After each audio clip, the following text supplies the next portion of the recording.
കേരള നവോത്ഥാനത്തിൻ്റെ ആദ്യ രക്തസാക്ഷി എന്നറിയപ്പെടുന്ന വ്യക്തിയാര്?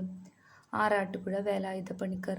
1825 മുതൽ 1874 വരെയായിരുന്നു അദ്ദേഹത്തിൻ്റെ ജീവിതകാലഘട്ടം. ശ്രീനാരായണ ഗുരുവിൻ്റെ മുൻഗാമി എന്നറിയപ്പെടുന്നത് ആറാട്ടുപുഴ വേലായുധ പണിക്കർ. ആറാട്ടുപുഴ വേലായുധ പണിക്കരുടെ യഥാർത്ഥ നാമം കല്ലിശ്ശേരിയിൽ വേലായുധ ചേകവർ. അച്ചിപ്പുടവ സമരം അഥവാ ഏത്താപ്പ് വിപ്ലവം, മൂക്കുത്തി സമരം എന്നിവയ്ക്ക് നേതൃത്വം നൽകിയ വ്യക്തി ആറാട്ടുപുഴ വേലായുധ പണിക്കർ. 1852 ആറാട്ടുപുഴ വേലായുധ പണിക്കർ ശിവപ്രതിഷ്ഠ നടത്തിയത് എവിടെ? കാർത്തികപ്പള്ളിയിലെ മംഗലത്ത്. ആറാട്ടുപുഴ വേലായുധ പണിക്കർ അന്ത്യവിശ്രമം കൊള്ളുന്ന സ്ഥലം പെരുമ്പള്ളി, എറണാകുളം. ക്രൗളിംഗ് ഓർഡർ എന്തുമായി ബന്ധപ്പെട്ടിരിക്കുന്നു?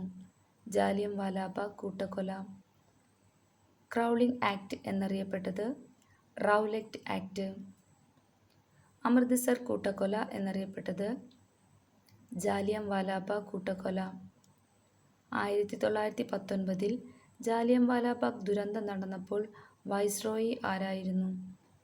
ചെംസ്ഫോർഡ് പ്രഭു.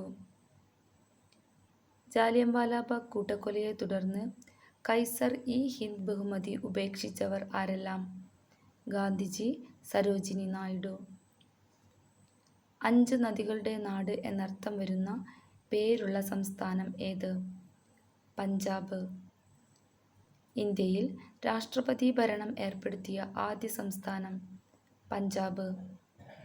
ഇലക്ട്രോണിക് സിഗരറ്റിന് നിരോധനമേർപ്പെടുത്തിയ ആദ്യ ഇന്ത്യൻ സംസ്ഥാനം പഞ്ചാബ്.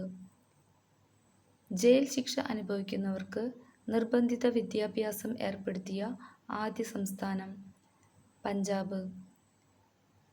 കന്നുകാലികൾക്കായി രക്തബാങ്ക് ആരംഭിച്ച ആദ്യ ഇന്ത്യൻ സംസ്ഥാനം പഞ്ചാബ്.